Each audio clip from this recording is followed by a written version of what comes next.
Olá, tudo bem com vocês? Hoje, dia 333 da nossa leitura da palavra em ordem cronológica, nós vamos ler os capítulos 1 ao 4 do primeiro livro de Coríntios. Vamos à leitura? Capítulo 1. Prefácio e saudação.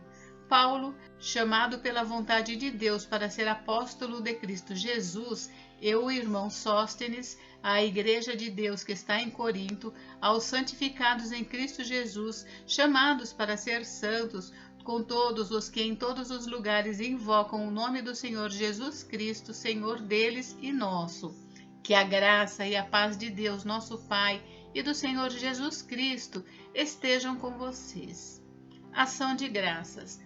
Sempre dou graças ao meu Deus por vocês, por causa da graça de Deus que foi dada a vocês em Cristo Jesus, porque em tudo vocês foram enriquecidos nele, em toda a palavra e em todo o conhecimento.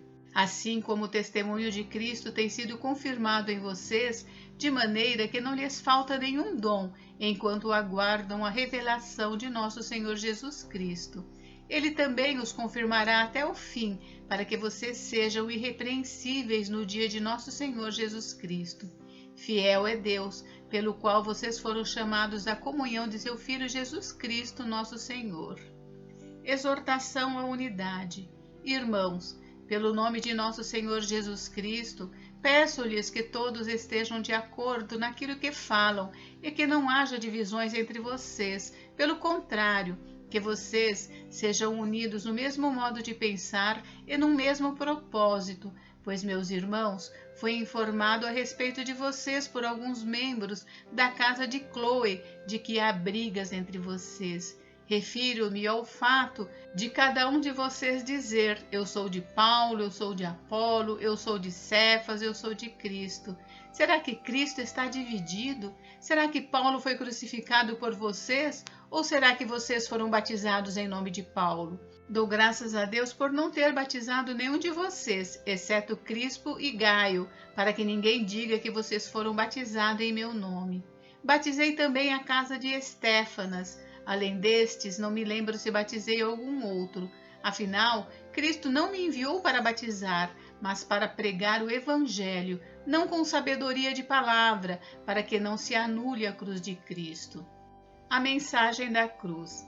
Certamente, a palavra da cruz é loucura para os que se perdem, mas para nós que somos salvos, ela é poder de Deus, pois está escrito: destruirei a sabedoria dos sábios e aniquilarei a inteligência dos inteligentes. Onde está o sábio? Onde está o escriba? Onde está o questionador deste mundo? Não é fato que Deus tornou louca a sabedoria deste mundo? Visto que na sabedoria de Deus o mundo não o conheceu por sua própria sabedoria, Deus achou por bem salvar os que creem por meio da loucura da pregação, porque os judeus pedem sinais e os gregos buscam sabedoria. Mas nós pregamos o Cristo crucificado, escândalo para os judeus, loucura para os gentios, mas para os que foram chamados, tanto judeus como gregos, Cristo é o poder de Deus e a sabedoria de Deus, porque a loucura de Deus é mais sábia do que a sabedoria humana, e a fraqueza de Deus é mais forte do que a força humana. A vocação dos santos. Irmãos, considerem a vocação de vocês. Não foram chamados muitos sábios segundo a carne, nem muitos poderosos, nem muitos de nobre nascimento. Pelo contrário, Deus escolheu as coisas loucas do mundo para envergonhar os sábios, e escolheu as coisas fracas do mundo para envergonhar os fortes. E Deus escolheu as coisas humildes do mundo e as desprezadas, e aquelas que não são, para reduzir a nada as que são, a fim de que ninguém se glorie na presença de Deus. Mas vocês são dele, em Cristo Jesus, o qual se tornou para nós, da parte de Deus, sabedoria, justiça, santificação e redenção, para que, como está escrito, aquele que se gloria, glorie-se no Senhor. Capítulo 2. A mensagem a respeito do Cristo crucificado. Irmãos, quando estive com vocês, anunciando-lhes o mistério de Deus, não o fiz com ostentação de linguagem ou de sabedoria, porque decidi nada saber entre vocês, a não ser Jesus Cristo e este crucificado. E foi em fraqueza, temor e grande tremor que eu estive entre vocês. A minha palavra e a minha pregação não consistiram em linguagem persuasiva de sabedoria, mas em demonstração do Espírito e de poder, para que a fé que vocês têm não se apoiasse em sabedoria humana, mas no poder de Deus. A sabedoria de Deus. No entanto, transmitimos sabedoria entre os que são maduros, não porém a sabedoria deste mundo, nem a dos poderosos desta época, que são reduzidos a nada. Pelo contrário, transmitimos a sabedoria de Deus em mistério, a sabedoria que estava oculta e que Deus predeterminou desde a eternidade para a nossa glória. Nenhum dos poderosos deste mundo conheceu essa sabedoria, porque se a tivessem conhecido, jamais teriam crucificado o Senhor da glória. Mas como está escrito, nem olhos viram, nem ouvidos ouviram, nem jamais penetrou em coração humano o que Deus tem preparado para aqueles que o amam. Deus, porém, revelou isso a nós por meio do Espírito, porque o Espírito sonda todas as coisas, até mesmo as profundezas de Deus. Pois quem conhece as coisas do ser humano, a não ser o próprio espírito humano que nele está? Assim, ninguém conhece as coisas de Deus, a não ser o Espírito de Deus. E nós não temos recebido o Espírito do mundo, e sim o Espírito que vem de Deus, para que conheçamos o que por Deus nos foi dado gratuitamente. Disso também falamos, não em palavras ensinadas pela sabedoria humana, mas ensinadas pelo Espírito, conferindo coisas espirituais com espirituais. Ora, a pessoa natural não aceita as coisas do Espírito de Deus, porque eles são loucura, e ela não pode entendê-las, porque elas se discernem espiritualmente. Porém, a pessoa espiritual julga todas as coisas, mas ela não é julgada por ninguém. Pois quem conheceu a mente do Senhor para que o possa instruir? Nós, porém, temos a mente de Cristo. Capítulo 3. Cooperadores de Deus. Eu, porém, irmãos, não pude falar a vocês como a pessoas espirituais, e sim como a pessoas carnais, como a crianças em Cristo. Eu lhes dei leite para beber, não pude alimentá-los com comida sólida, porque vocês ainda não podiam suportar. Nem ainda agora podem, porque vocês ainda são carnais.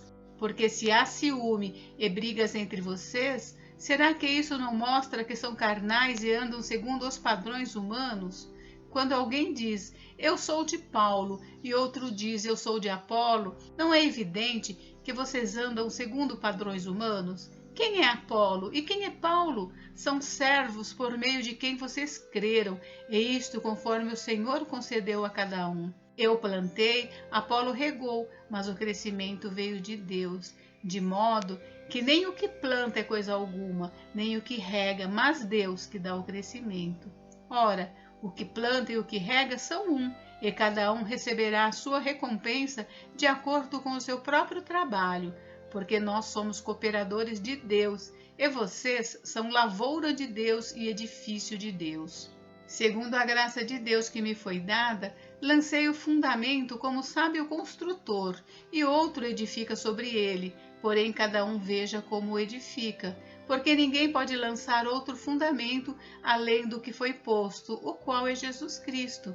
E se o que alguém edifica sobre o fundamento é ouro, prata, pedras preciosas, madeira, feno ou palha, a obra de cada um se tornará manifesta, pois o dia a demonstrará, porque será revelada pelo fogo, e o fogo provará qual é a obra de cada um. Se aquilo que alguém edificou sobre o fundamento permanecer, este receberá recompensa. Se a obra de alguém se queimar, esse sofrerá dano, porém ele mesmo será salvo, como que através do fogo. Vocês não sabem que são santuário de Deus e que o Espírito de Deus habita em vocês? Se alguém destruir o santuário de Deus, Deus o destruirá, porque o santuário de Deus, que são vocês, é sagrado. A sabedoria humana sem valor. Que ninguém engane a si mesmo. Se algum de vocês pensa que é sábio neste mundo, faça-se louco para se tornar sábio, porque a sabedoria deste mundo é loucura diante de Deus, pois está escrito, ele apanha os sábios na própria astúcia deles.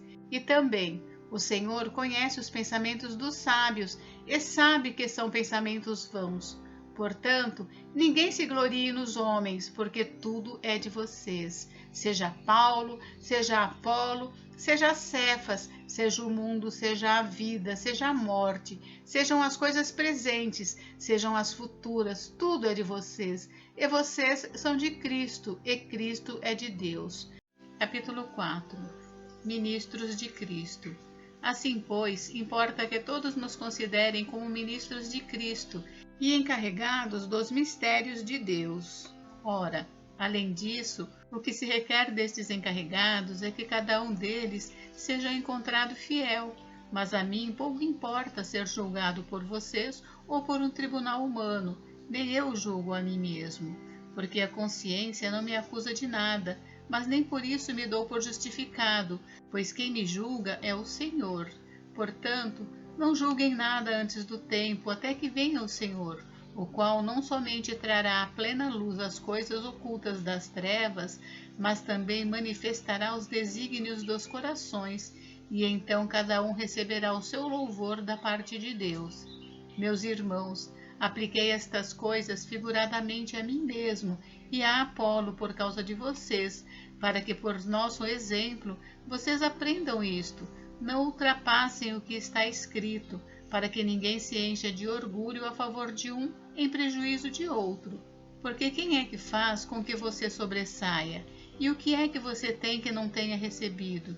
E se o recebeu, por que se gloria como se não o tivesse recebido?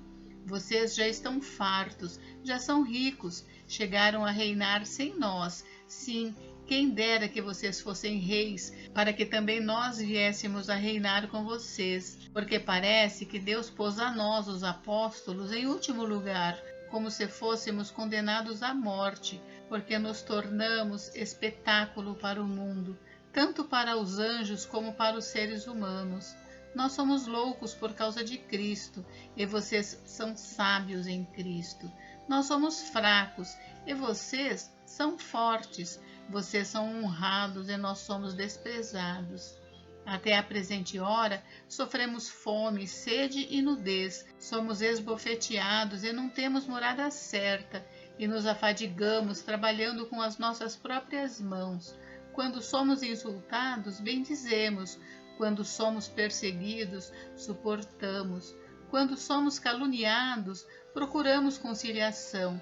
Até agora, temos chegado a ser considerados lixo do mundo, escória de todos. Não escrevo estas coisas para que vocês fiquem envergonhados, pelo contrário, para admoestá-los como a meus filhos amados, porque ainda que vocês tivessem milhares de instrutores em Cristo, não teriam muitos pais, pois eu gerei vocês em Cristo Jesus, pelo Evangelho. Portanto, eu peço a vocês que sejam meus imitadores. Por esta causa, eu enviei até vocês Timóteo, que é meu filho amado e fiel no Senhor, o qual fará com que vocês se lembrem dos meus caminhos em Cristo Jesus, como por toda parte ensino em cada igreja.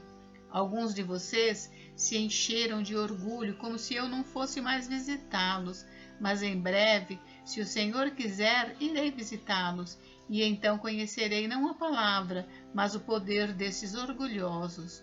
Porque o reino de Deus consiste não em palavra, mas em poder. O que vocês preferem? Que eu vá até aí com um chicote ou com amor e espírito de mansidão? Gente, encerramos por hoje, mas amanhã tem mais.